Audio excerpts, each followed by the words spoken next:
everybody. Thank you so much for being here. I am Dr. Maldonado. I'm the Director of Guitar Studies at Bloomingdale School of Music, and I'm very happy to present Dr. Ciyadh Wells, who's visiting us to share with us her expertise on Black and Latinx women composers for guitar. As you know, the mission of Bloomingdale School of Music is to provide access to high-quality music education, and that includes not only our weekly guitar lessons or music lessons in any instrument that you like, but also having access to high-quality performances and lectures like the one we're gonna listen to today. Dr. Wells is the executive director of Castle of Our Skins, a concert series that is based in Boston that dedicates to provide access to performances and education programs from Black artists. And she's also just comes out of recording a music production that touches on what we're gonna listen to today. So please join me in welcoming her to the presentation. And with that, I'll leave you with Dr. Wells, and we'll have time for questions at the end for those here present and also for our online community. Yeah.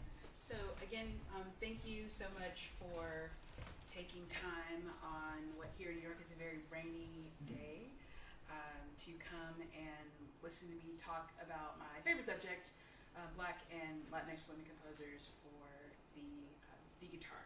So as Dr. Maldonado said, my name is Ciyadh Wells, and I come to this work in from a lot of different angles as a guitarist and as a person who's interested in this. But first, before we get to all of that, I want to play a little game of 5 questions, I call it. And I do this in a variety of ways, but I want you to think to yourself about your favorite composer and then ask sort of these 5 questions to yourself. So one of the questions I want to ask, or I want you to ask yourself, is where are they from? And then I want you to think about how do they identify ethnically or racially. Do you know their gender, so how they identify in their gender? I want you to know or tell me or think about if they play the guitar in any way. So they could be a performer, very professionally, or just someone who plays a little bit at a time. And then I want you to also examine, think about why are they your favorite guitar? Or why are they your favorite guitar composer? And because there's a small, intimate audience here, I'm going to ask at least 2 people to think and then name your favorite guitar composer.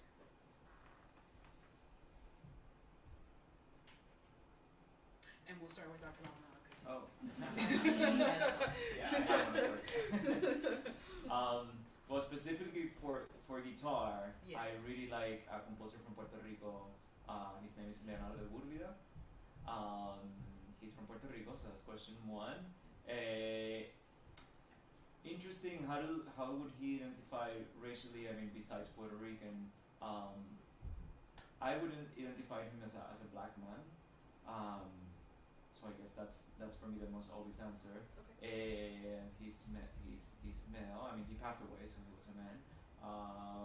And why is he my favorite? Well, because he really blends like the classical tradition with a lot of genres from Puerto Rico that are probably can be identified as classical music genres from Puerto Rico. So, but it's a very interesting mix between the folkloric language and the more like classical language into the guitar. So, and I like to perform his music and just listen to his music a lot. So. Okay, thank you. Of course. Would anyone else like to share their favorite composer? Humor us in the audience. Anyone online have a favorite?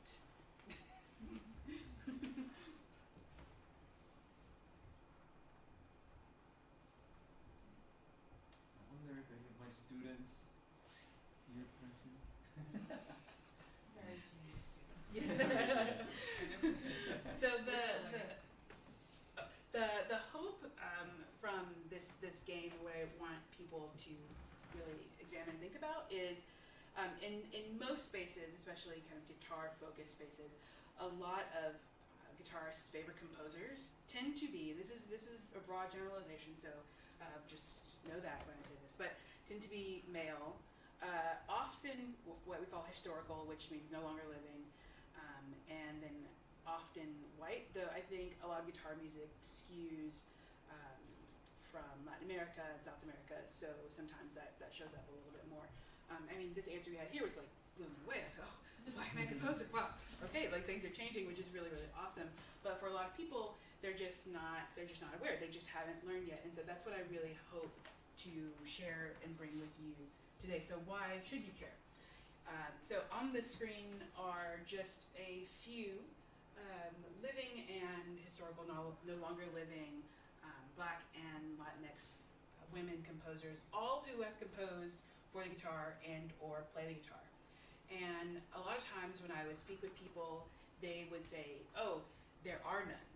And for a really long time, I think up until I was a graduate student, I sort of had this same thought process that there was only one black male composer for the guitar, and he was long gone, Justin Holland, and that was great, and that was all that I knew, until I was texting a friend of mine, and he said, hey, do you know about Erlen Wallen? And I said no, and then that sort of ignited and sparked in me this want to learn more about all of the beautiful music that these composers have to share. And through their music, they're also sharing their lived experiences. They're from different places, so some people are from the Caribbean, some people are from Africa, some people are from Europe and they live in Europe, some people are from Puerto Rico, Costa Rica, Cuba, and now they happen to live right here in New York. And so all of these composers' dreams, their inspirations, their stories come out in the music that they play. And isn't it special that we have the opportunity to learn about them and to grow and to share in all that they have to share with us? So that's sort of why you should care, beyond me just saying, please care. So, overview. So I'll share a little bit more about myself. We'll talk about a few selected composers. They're not necessarily my favorite, but they're the ones that I've performed and played, and so maybe that makes them my favorite, so I'm going to share those with you. And then we'll go a little bit into a couple of pieces that they have composed, ones that I have performed, and then I'll share some resources, and then we'll take some time for questions. So I'll start here with the album cover that is on the screen, and this is an album that I released in December of 2023, and it is called La Guitarra Negra, which is sort of my attempt at a play on words like the black guitar, but it's also in Spanish. So anyway, the hope was that I would record one of the, I'm going to say very few, because I'm not sure if it's the only, but one of the very few recordings of pieces only by Latinx and Black women composers for the guitar. So this comes off of my dissertation work, which is about two guitar composers in particular, but the album is available on Bandcamp to download and listen to, so I encourage you to do that if you're interested in hearing a little bit of all of the works that there are. And it's called Volume 1 because I, during the recording process, learned that I had way more music to do than one single album could hold. So the hope in the future is that I will continue publishing these volumes of work by these composers. And then I've also been working on some arrangements that will go. So some of those pieces are guitar pieces that I'm arranging for perhaps like guitar trio, guitar quartet, and some of them will just be arrangements and transcriptions of works that are not for the guitar. So again, trying to really provide more opportunities, more access to these composers and their music. So, as you probably already know, I am a guitarist. I started playing the guitar when I was 15 years old, which I'm 31, so that means I've been playing for 16 years. And before I started playing the guitar, I played saxophone, I took piano lessons, I tried to play the violin, and you see how that worked out. And then I came to the guitar, which is kind of where I have stayed.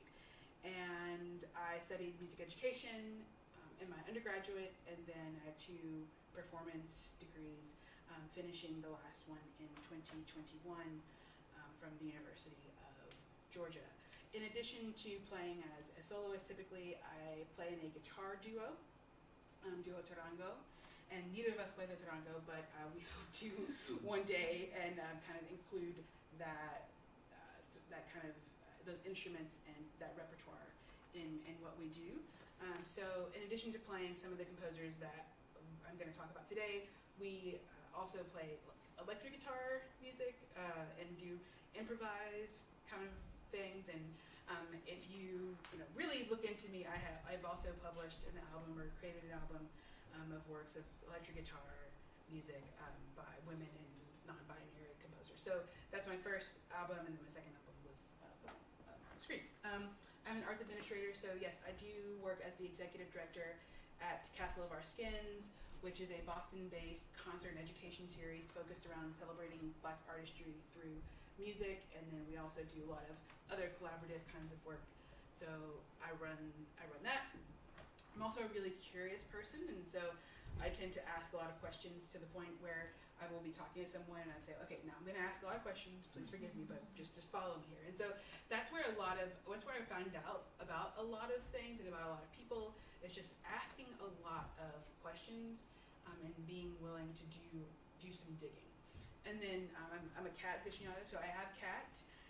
She's 7 years old, she's orange, and I really, really love her. And if you send me an email and you include a cat picture, you will definitely get a response from me first. So I just love cats. So as musicians, as musically interested people, patrons of the arts, we don't often think about ourselves as researchers. But I think the musicians who are putting a lot of effort into getting to know about their composers that they're playing, they put effort into learning about the styles that influence the music that they're playing, are doing a lot of really interesting research. And I remember one time I read in a book that for every hour of guitar practicing that you're doing, you should also do 1 hour of research, which if you're spending 20 hours a week, practicing, maybe you should also spend 20 hours a week researching. I don't know. But research is really, really important, and it's in the arts. We often think about research as how many people came to a performance and how did they enjoy it, which is a different kind of sort of research. But I think of research as exploration, right? Again, being curious to ask questions about people's lives, about their interests, about why are things the way that they are. And so that is research to me, from my perspective, as someone who is a performer and an administrator, and I guess also sometimes arranges things. So my dissertation, published in 2021, which is available online, it's on my website, you can also email me and I'll send it to you, is titled A Pedagogical Analysis and Performance Guide to the Works for Guitar by 2 Black women composers, Erilyn Wallen and Tanya Leon. Yes, it is very long, but my goal through that dissertation was to kind of break down the barrier that I think a lot of people have when it comes to learning new music in general. It can be really frightening to get a score from someone who is living, who could possibly hear what you're going to play, and to think that, I might be the first person who's playing this. That can be really exciting and also very scary. And so I think that can often hinder people's want to get into new music, to work with living composers. And so my dissertation is really there to be a resource for people who want to play the pieces that I talked about, and trying to make it a little bit easier, to try to answer questions. Because when I would go to play these pieces, I would sometimes go to my teachers, and they had no idea, so I had to find out. And so that's how I kind of became really interested and sort of made some performance decisions that I wanted to share with others. So that's a little bit about research. Now we'll talk about each of the composers here. So the first is Tanya Leon, and you might know her. She lives in New York. I'm pretty sure she lives in the city, so you might see her walking around. And I hear she's very, very nice, so say hi to her. And I really enjoy her music. I recorded her 2 solo pieces for guitar, Bailarin and Paseamos Semos. And she's known for winning 2020 Pulitzer Prize for Music. I think the piece that she won it for was called Stride, if I'm not mistaken. It could be a different piece. And she's also written several pieces that have guitar in chamber. So guitarists, we don't get to play as much chamber music as our other friends, violists and other string players, pianists. But I also want people to know that there's more than the solo music that these composers have to offer as well. There's small chamber works, for 2 players, 4 players. There's large, there's concertos for guitar and orchestra and all of these other things. So that's what I'm hoping you can take away from this. Now, unfortunately, all of these pieces are not recorded either. So there's a lot of opportunity for anyone here to say, hey, I'm going to take it upon myself to get this music, and I want to record all of these works, and I want to share it with people. I think that there are lots of opportunities to engage with these composers in that way. I think that Tanya's music is very challenging for guitarists. A lot of guitarists, unfortunately, yes, I will make a lot of things like, guitar jokes and things like that. But, we like to play fast, which is great, and then sometimes we see things and they're like, oh, that's too many notes, I'm not going to play that. And so I think that her music is very rhythmically challenging. She uses a lot of polyrhythms, a lot of different multiple combinations of rhythms that can be challenging for guitarists, but also really enlightening and really exciting to listen to. So I think that's why her music is so popular, and it's also influenced, and she says this in many of her writings and interviews, that her writing for all of her instruments, all of her music, is influenced by her background, being from Cuba, learning traditional Cuban music and things like that. So that's a little bit about her. One of the excerpts is going to be my recording of Paseamos Semos later on. Another composer that I wanted to talk about is Violeta Parra, and she is known for leading the Nuevo Canción movement in Chile, which was a social activist movement in the 60s and 70s in Chile. And what's really interesting about her is that I don't know that many people would consider her to be a, capital C, capital T traditional guitar composer. She was a singer-songwriter, and she wrote this music to lead a movement of people who were fighting for social unrest, who wanted to make their communities and their lives better. So a lot of her music is, I would say, solo. A lot of it are songs, so there's words. Many of the videos of her playing are of her singing and playing, but there's quite a bit of solo music out there for solo guitar. Some of it is performed, it is recorded, and I was going to say something there that I'll come back to. But yes, folk music. Folk music inspires a lot of guitar music in general. When I think of guitarists, I think of us kind of just sitting around a bonfire, hanging out. We have our guitars, and that's where a lot of us start playing music. And a lot of that music kind of comes into the classical guitar repertoire. And I hope that more people are starting to bring music like Violeta, music like Victor Jara's influence and work into the guitar, because I think that it is just as worthy and just as important as some of the other folk music that we're performing as well. So typically it's like, we're playing this folk music, but we're not playing this other one. And I want to know why that is. And so I think there's more space for us to consider these works. her work in particular, I think, is very approachable, even for a guitarist who maybe is newer to the instrument. Within maybe the first year or 1 to 2 years, you can play some of her works, and they will be excellent teaching tools as well as just really interesting for others to hear. So I would encourage you to remember that. The pieces that I chose from my excerpts are not so easy, but that's okay. There are different levels to all of this work. So there's different ways that we can engage and do and be inclusive of these composers.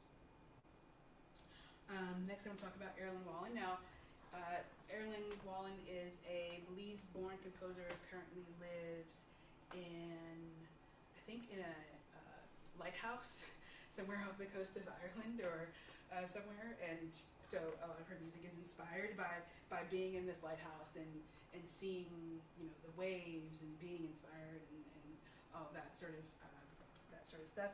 She's the first Black woman to have a piece premiered at the BBC Proms, which is a really big deal. She collaborates with a lot of guitarists, so these aren't actually even all of her guitar pieces. These are just some of them. So guitar and chamber, guitar duos, solos. I hope to, in my next volume, finish performing and recording all of her solo works for guitar. I've done, I think, 3 so far, so probably have about 3 to 5, probably some that I don't even know about. So hopefully I'll get to connect with her about that. I haven't heard it. I don't think that there's a recording of it, but I think it would be especially interesting for someone to do the guitar, quintet piece, because again, guitarist and chamber music, I think, is a really special area that we don't get enough exposure to in general. So really thinking about how do we bring these composers into the work, and into our sort of world and repertoire, I think could be really, really cool as well. And then the next composer is Clarice Assad. Now, Clarice, I don't think she lives in New York, but I think she did at one point, maybe Chicago, is the daughter of Sergio Assad, and they're sort of, the Assads are sort of known as the first family of music from Brazil, and she is not a guitarist, but grew up with guitarists. So I think in playing her music, you think, oh, this makes a lot of sense for the guitar, and it's because I think she's had a lot of that guitar influence.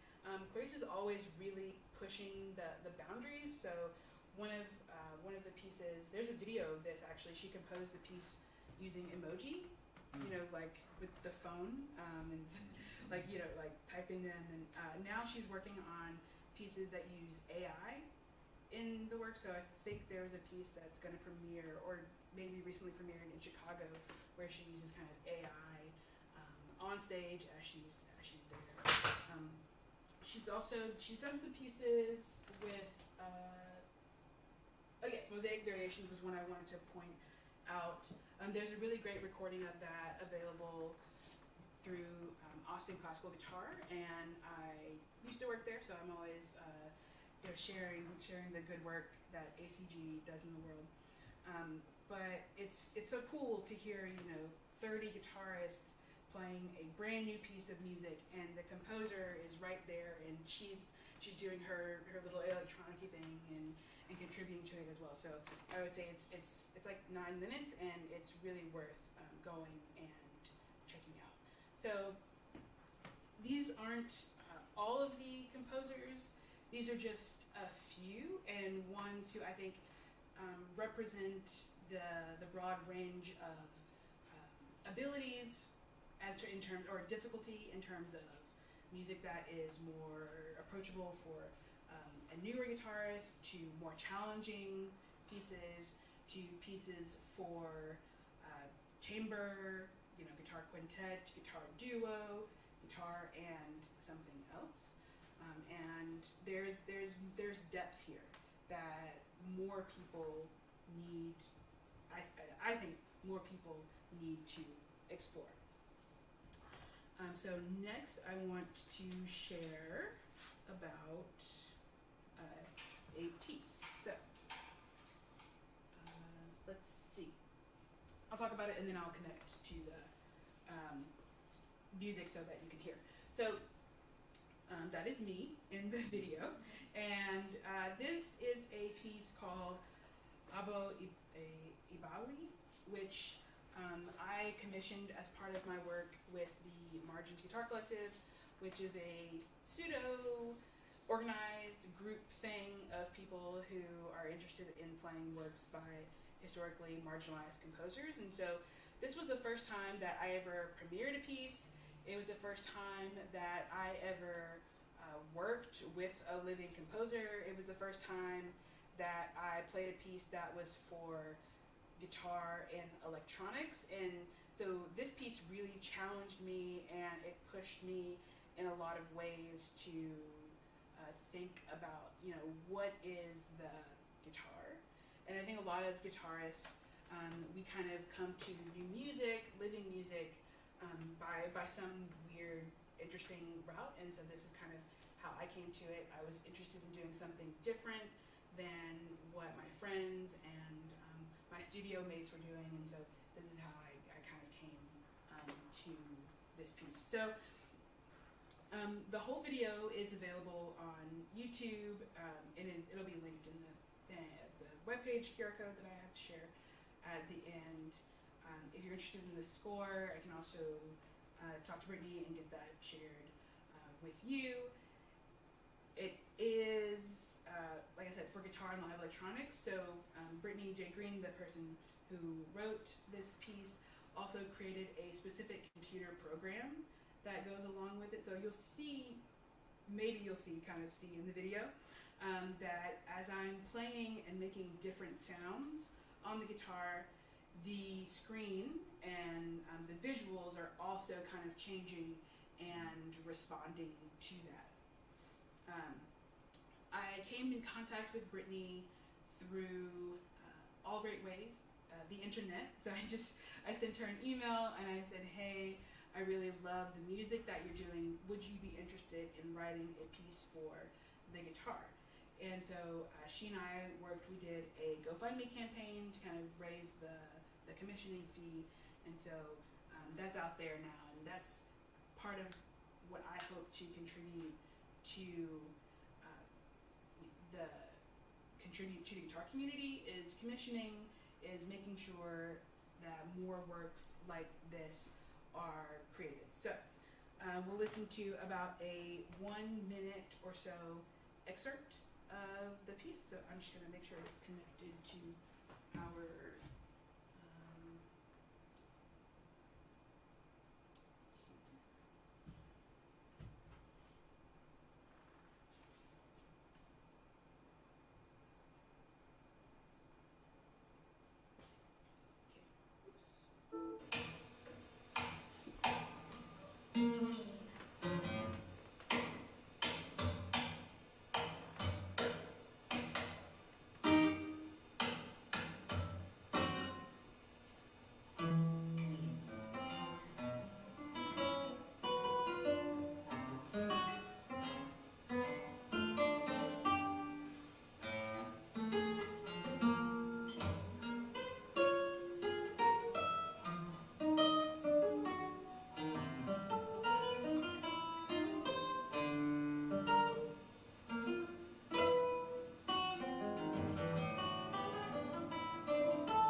as I said, this piece really challenged me in a lot of ways. I think as a listener, it can also challenge you. And it was funny. I was making this presentation and trying to figure out what I was going to do, and so I, was doing it, and then my wife walks in and she took this video of me while I was doing it, and she was like, "Whoa, that was a time." she was there with me on the ride as I was kind of like figuring out, like, how do I do this? Like, how do you interpret, even with these kinds of instructions, that it's harmonics, or how do you interpret rub the body with the fingers of the guitar, and you're like, oh, but it's my guitar, it's so precious. I don't want to get anything on it. So it can really be interesting to also work with people who don't typically write for the guitar, and who, unfortunately, I think can also be scared of the guitar. A lot of people are like, oh, guitar is so hard to write for, and I'm like, but you write for piano, you wrote for the orchestra. Like, I promise you that we can work together to create something that is kind of cool and really interesting. So that's what we did. I hope to record this piece and sort of figure out how to do it with the visuals. That's a really important aspect to this piece, and I want to make sure to be true to that. So that's why it wasn't included on volume 1 of La Guitarra Negra, but it will definitely be in a future iteration of that series of work. So next is Pasión los Demos, written by Tanya Leon. It was her first piece for the guitar, and it was recorded in 1992, the year I was born, and premiered by Ana Maria Rosado, and they worked together on the piece. As I said before, Tanya Leon's music can be very rhythmically interesting and very challenging from the perspective of the performer, and this piece is no different.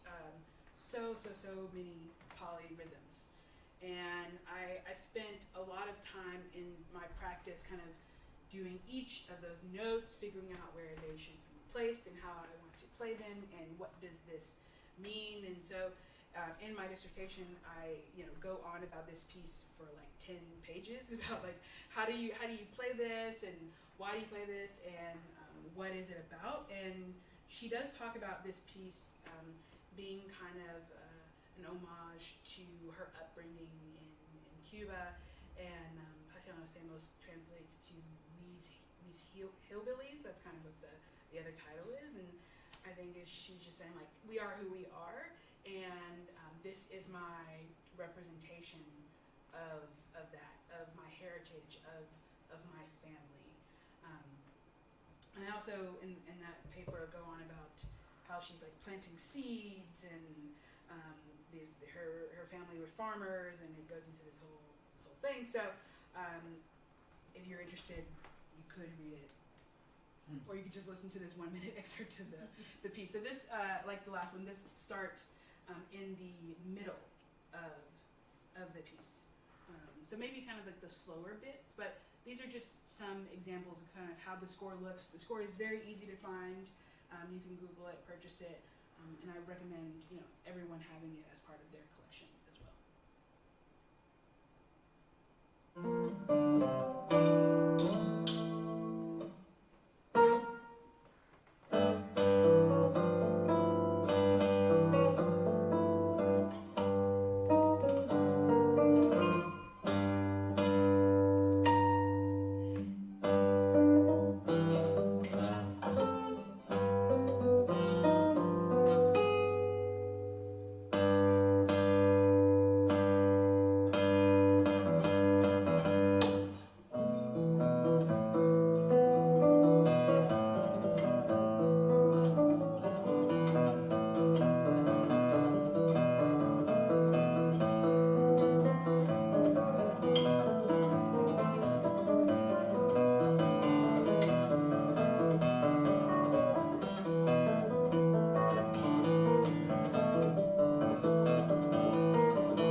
That's sort of the most active part of that particular piece, and listening to that, I never realized how much I breathe when I play. So lots of breathing.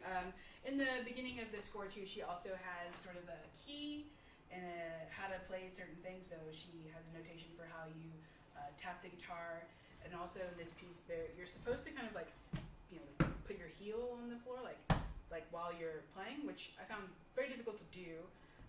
So I just like slapped the guitar with my left hand because that kind of elicited to me the same kind of response. But yeah, very very interesting, very active piece. There are I haven't performed like a video of this, but I have my recording, and then there are some other people who have played this on YouTube to varying degrees of speed. So I take a more kind of relaxed approach to this, but there are some people who are really cooking it when they go. So it's really cool to see the different kinds of interpretations of this piece and of these rhythms.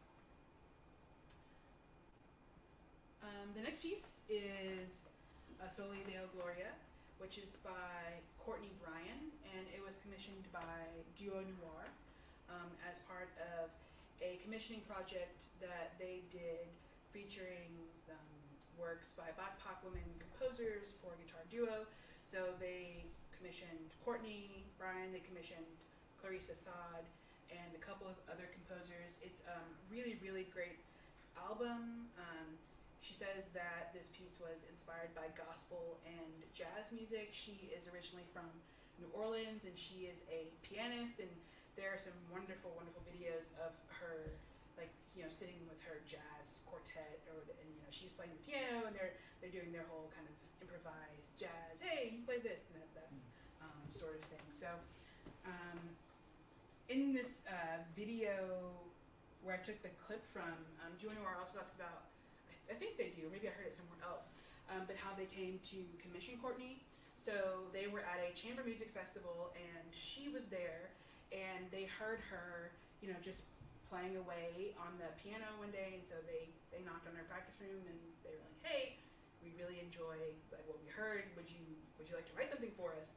And then they did, and then she did. So that's kind of how this piece came to be, and I think that story illustrates that it doesn't have to be really formal when we work with each other, when we approach each other for collaboration. It can be as simple as, hey, can you write this thing? And then follow up with them to say, hey, you said you'd write this thing, where's the thing? And then, the piece comes to you. So my duo partner, we did play this piece as well. We don't have a video of it, but Duo Noir does a fantastic job. So we'll listen to the first kind of bit of this piece.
This whole performance, it's like an hour-long concert that they did, is available, and I think almost all of the works are from albums that they've done. I think there's like a couple of new pieces there as well. So, if anyone knows Courtney Bryan and would like to ask her to write a solo guitar piece, I think that we in the guitar community would really love and appreciate that as well. So.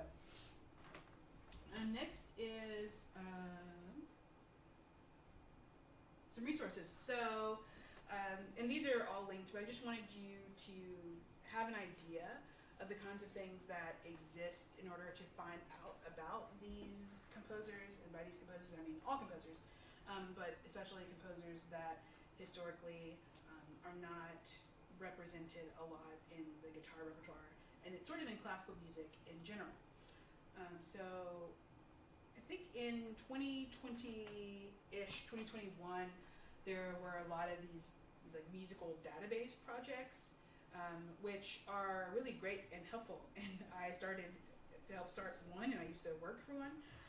So the one that I'm referring to specifically is Guitar Music by blackcomposers.com. Very simple. You go there, it's a web page, you click, and then there's a spreadsheet, a database of many of the composers that I've talked about today. And you know, guitarists are always commissioning, and people are adding new things, so there's definitely some updating that we want to do to that database. But that is an example of one. Women of the Classical Guitar is just an incredible resource. It's not categorized by race or ethnicity, but it does give you just an idea of so many of the pieces. There's a completely separate list there for guitar concertos, and I think I would start there if you're interested in all these sorts of works. There are also like accompanying playlists on Spotify and YouTube, so you can do some searching around, and I find those, I think, fairly easily. And next, I wanted to just send you with a little bit of encouragement.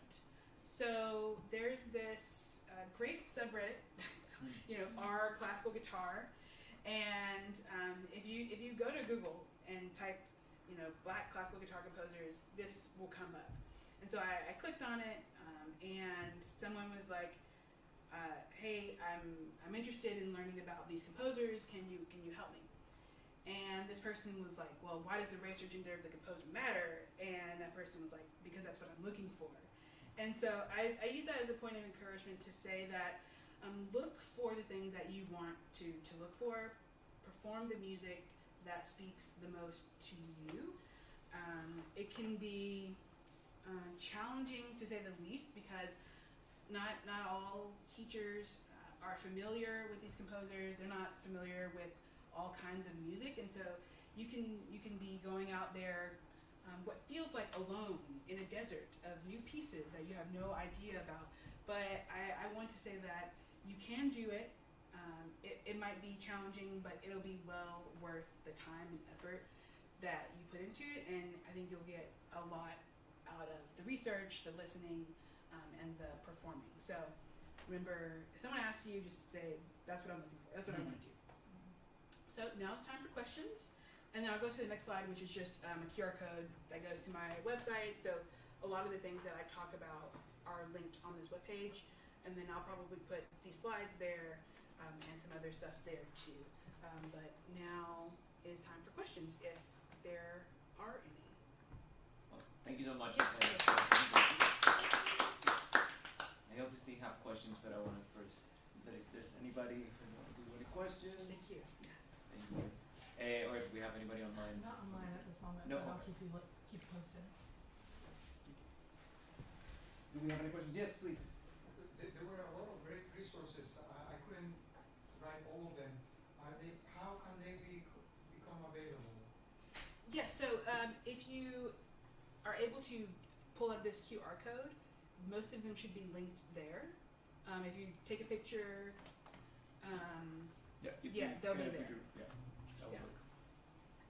And I need to update that page a little bit, but a lot of the things are still relevant and easy to find. So Let me ask you, first, thank you so much. So it's such important work and hard to find this stuff, like you mentioned.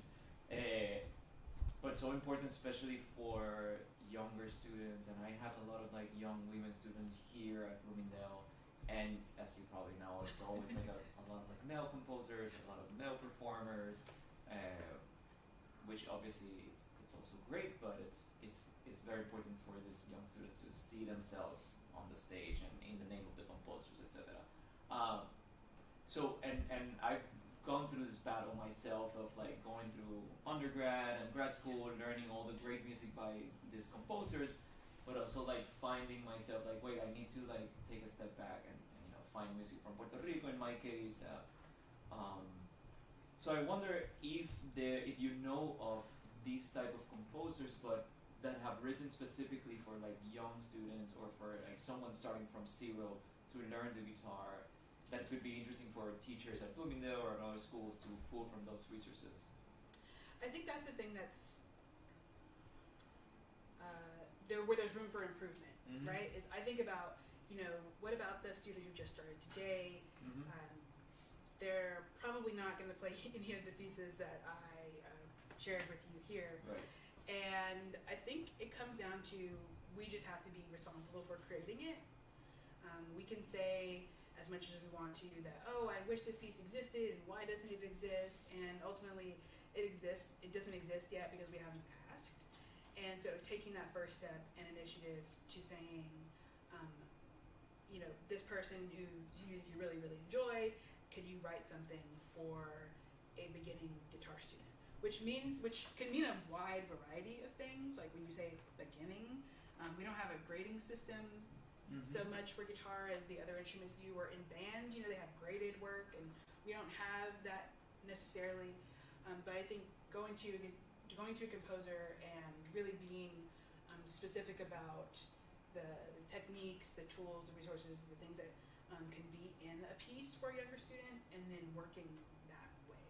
Right. But I think unfortunately, a lot of these composers are not guitarists, and so they're just not writing very beginner guitar music, Right. because the people who are commissioning them are people who like you and me, who spend a lot of time with guitar and know a lot, and are doing this music in bigger concert settings. Yeah. I think a lot of the work is also about like educating the expectations of an audience that goes to a guitar concert. They're always expecting there to be like a specific type of repertoire, Yes. very specific like pieces that everybody wants to hear, that they're very beautiful and we love them.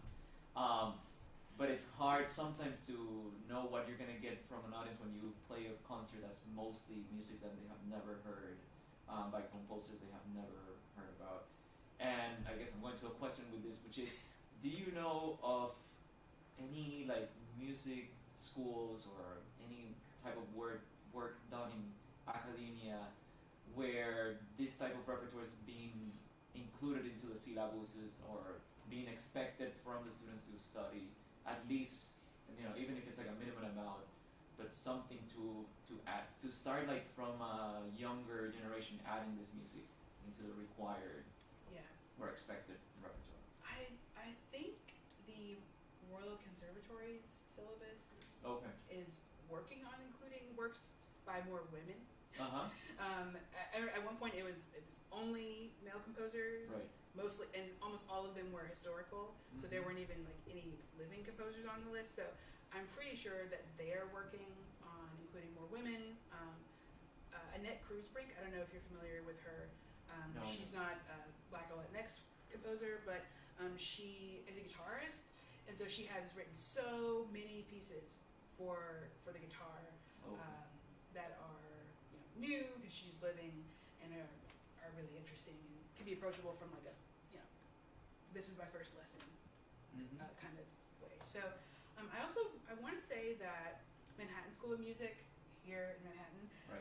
they made it a requirement or like a suggestion that students pick a piece by historically underrepresented composer for their auditions. Okay. So I think it's like slowly becoming a thing that people are thinking about. It felt like in 2020, 2021, everyone was really focused on it. And then as we kind of come away and out of that time in our lives, there's been a little bit less focus and things are starting to fall back how they were before in some regards, but I think a lot of things are changing. I think I'm a glass half full kind of person, so I want and do see change happening. The GFA, Guitar Foundation of America, I don't know if you're familiar with their mentorship program, but they have pieces that they've commissioned that are maybe not first year, but definitely younger student or newer student approachable better by historically underrepresented composers. So there are volumes of things out there. They're becoming more popular. People are requiring it. I think we're still trying to figure out like what are the techniques that people need to learn, and if if that's the only piece that's there, well then it's like, of course, that's what you would do, and I don't think anyone is saying to, throw the baby out the bathwater and Right, do yeah. those pieces at all, Mhm. but to remember that, for instance, like Violeta Parra, I do think a lot of her work can be for a more beginner student, and so thinking about, like, as a teacher, doing a little bit of that work of, okay, what does this student need to learn next? Okay, I think this piece could help them with that particular technique or what they're trying to learn. So I think it takes a little bit of work and Mhm. also arranging. Yeah, yeah. Doing, like guitarists we play so many arrangements. Yes. Like our most famous pieces are arrangements. Even. Right. So also doing some of that work. And do you know where, like, for performers and arts administrators, educators, can you name organizations that you know that are actually supporting that work, where people can go and ask for mentorship or for grants, etc., that that could help facilitate this kind of work for ORSA performers or for students, etc.? I think organizations I think of are Castle of Our Skins, where Of course. where I work. So you can always come to us, and we will point you in the right direction. Institute for Composer Diversity is a very large database of works. There's a Boulanger Initiative, which is out of the Washington, D.C. area. They focus primarily on women composers, and they have a database as well. And they do a lot of things. I'm encouraging them to really focus on the guitar a little bit more and get more guitar works in their database. There's Decompose out of Chicago. They primarily focus on Black composers and a lot of like living work, but those are organizations who I think are promoting this work and are encouraging others to do it.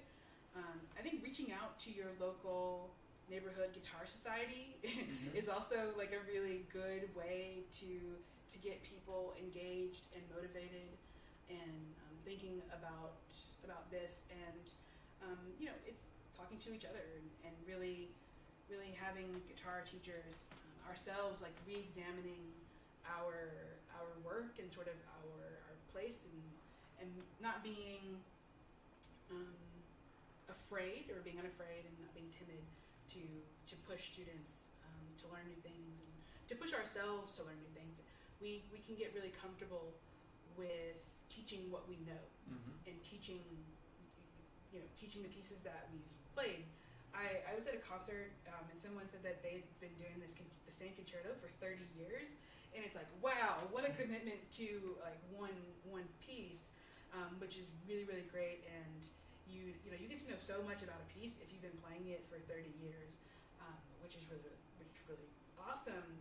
But on the flip side of that, if you had spent half as much time doing that piece, like what else could you have done, and what else could you have shared with your students? Right. So it's a win-win, but really pushing teachers and guitar societies and guitarists to really think about it from the ground up is what we need to do. Right.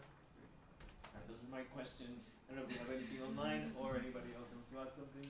Well, I'll just say, I found this really interesting. I was the principal of a public school, so I'm listening to your talk through the lens of a public school person, and wondering, like, how do we bring this perspective? So the music teacher at the school where I was working was, well, the kids, the art teacher is doing a lot of work on protest. And so thinking about how do you bring protest music, like, but not just 1960s, 1940s American protest music, but Violeta Parra? Yes. Like that kind of protest music. How do we broaden the teacher's knowledge base of different types of protest music? And how do we so we could start really early. Like, I know Carnegie Hall does Music Around the World for second grade. Yeah. Something like that. Uh-huh. But it's not, so it's a little bit starting that kind of work. But your music teachers have to know about getting involved with Carnegie Hall. Right, yeah. yeah. And they have to be in New York City. Right, yeah. And then, So, like, how do we, like, figure out how to help the teachers find the information, because my knowledge of teachers is they all want it. Yeah, Or they don't all want it, but the majority of them are doing this work because it's a passion. And they are thinking about how do we broaden what we're bringing to our kids. I think like for teachers, especially who are teaching, like public school or younger students, private school, like teaching general music. K to 12 setting. Yeah, general music. Yeah, I remember. So I did my student teaching, and we were just given this book that had that was in like 2015. This book was at least 10 years old. So no one was thinking about any of these things, any of these composers, and that was just what we had to work with, and we sort of did, but we went off script. But again, I had a very lovely mentor teacher who just didn't know and didn't have the time to do any further research, because if you were working in a school, you don't have any time. So I don't know, it's interesting, how do we connect teachers to resources? And this is something at Castle of Our Skins we're thinking about. We've created a curriculum about Harriet Tubman and about Malcolm X and about like lots of historical and living Black figures, because that's what we focus on. And I don't know, I wish I knew how do we share this better. Like, we do see people downloading the curriculum, and but we don't know if they're able to implement it, and we're not getting any feedback on that. So I wish I knew, but I do think that some of that thinking starts in training. So it starts in your music school, your music education classes, your methods classes, where you're learning about how to teach things, but also you're learning about the things as well. And I think institutions do play a bigger role, maybe than they're ready to acknowledge, in how this work kind of continues. Yes. Oh, I was just gonna add on to that, because I used to teach music and I also taught science in the public school systems when I was fresh out of my undergrad, and I think that I wonder too if a reason that a lot of the topics are not necessarily touched on is because of the overarching idea that there are objectives and testing and things that teachers feel when they go into a classroom, that there are checkpoints that they're supposed to get through within a year. And that's not necessarily speaking for arts teachers, because it's a different curriculum setup for them, but I know for like academic coursework like science, math, English, your spectrum has to be, I have to get my students from point A to point B to pass a test. So it really puts a lot of pressure on those teachers to follow the book, to make sure that their kids are getting the test scores, so that the schools will get the funding that they need in order, it's like this big giant cycle of which is why standardized testing is such a huge conversation in education. And I wonder if from the arts perspective that it's similar in that, where they feel like there are like checkpoints throughout the year that they're supposed to meet, especially if you're like, I'm a wind player, so in band world the checkpoints are like taking your kids to all district auditions and taking them to MPAs and things where they get adjudicated. And so I wonder if sometimes we forget as educators that it's not just about the year by year checkpoints and how we're performing on paper, but that it's the overarching education that we're like providing our students. So I think that I agree with you. I think it's a bigger conversation institutionally of like, what is our goal as teachers and educators for our students, rather than just what is our goal as employees of the DOE. Like, I think it's two very different mindsets, that both of them are extremely important, but both of them come with a lot of different like end results and focuses. So I think that's what pops to my mind in your question too, is that because I know from my perspective when I taught science, as much as I wanted to go so deep into different aspects, I was like, I have to get to the next thing because the test is in 2 months, and my principal is pressuring all of us to make sure we reach XYZ goals. And then as a music educator, it's a whole different set of like pressure, and what's the expectation for your students to perform well at their final concerts, otherwise XYZ is taken into question. So I think it's an interesting idea of how do we include that in our training as teachers, but also how do we include that in our curriculum development as teachers, of what's actually important for us to pass to our students. Yes. You spoke about the importance of doing research on you even said that the equal amount of playing should okay. My question is, what do you recommend to a student how to go about doing that research on their own? What specific things would be useful? I think starting with the pieces that you're already playing, and then learning about the composer. So whether that means like where they're from, or where they live, or who they studied with, and I think a lot of composers have stuff written about them because they're interesting people, and so reading up on that work. I spend a lot of time still in libraries, and I think music libraries, even if you're not a music student there, are like the best places to just go in and check out reference books. So there's now there's all of these sort of dictionaries or bibliographies grouped by usually like categories. So for instance, there's the International Dictionary of Black Composers, which is like a 2-volume set that was published by the Center for Black Music Research out of Chicago. And I think you can also find like a used copy, stuff like on Amazon or on eBay. But it's just these 2 volumes, and it has all these Black composers and all about them. And I think that's a really, really good starting place. So thinking, if you're like, I want to learn about composers from, I don't know, Ireland. Maybe there's like an Irish bibliography of all of the composers who were born there. And I think so. Thinking about not necessarily reducing people to their identities, but thinking of how do we categorize each other? How do we see each other?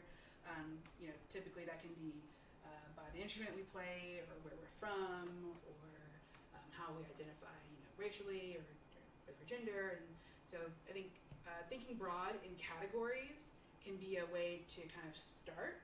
And then starting with the pieces that you're already doing, and making sure that you're aware of those composers and those influences. That's kind of what led me to learning also about Violeta Parra and Victor Jara, which I didn't talk about, but he's another one of my sort of like favorite composers, and I really wanted to do a lot more work and research into him because he talked about protest music, and music that is kind of for social change is also an interest of mine. So I think starting with categories and groups can kind of lead you into one direction, but also being curious. Again, that's a really important part. Mm-hmm. Asking questions. Asking, yes, lots of questions. And then having the internal, like helping the kids or the students and us grown-ups develop Yes. the mindset of it. That's a really good question. Let me actually go try to find it. Right. Yes, right. That was a really good question, Terry. Good thinking. Yeah. And then I go on with my life. Yes. And just on that last thing you said about going beyond just like classifying the composers by their identity or where they're coming from, and I always think of how important it is to start with or prioritize when you're talking about a composer that has been historically underrepresented by the excellence of their work, right? Just being very interested in this composer because their music is so excellent and so interesting, and always like I try to start with that, especially nowadays that we're seeing like a real like threat to programs that are about diversity, inclusion, etc. So how can we say, yes, this goes beyond that, right? This is really just because this artist is so excellent, and of course we want to highlight it because through time these composers have been underrepresented, but it's really more than just that. It's just like, listen to this music, it's so cool, it's so interesting.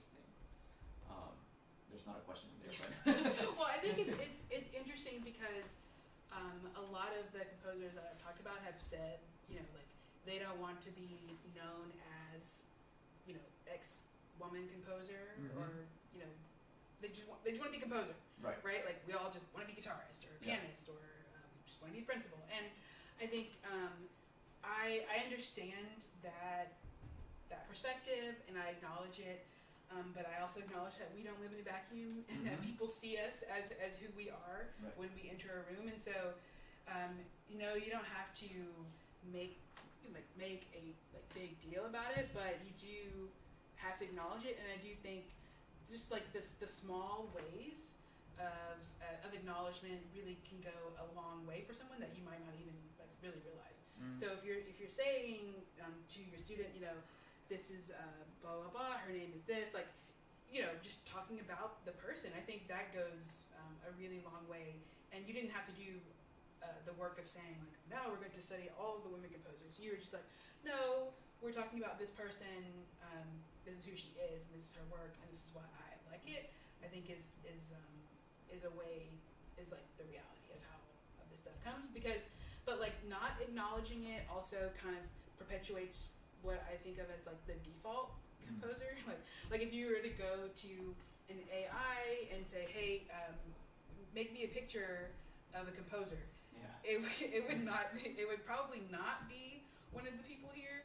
And so we also want to push back against the default sort of thinking that we all fall into, you know, in all kinds of categories. So it's acknowledging it, being, you know, however subtle or purposeful you want to be, but also remembering that like we do live in a world, and we do have to talk about these things with some intention.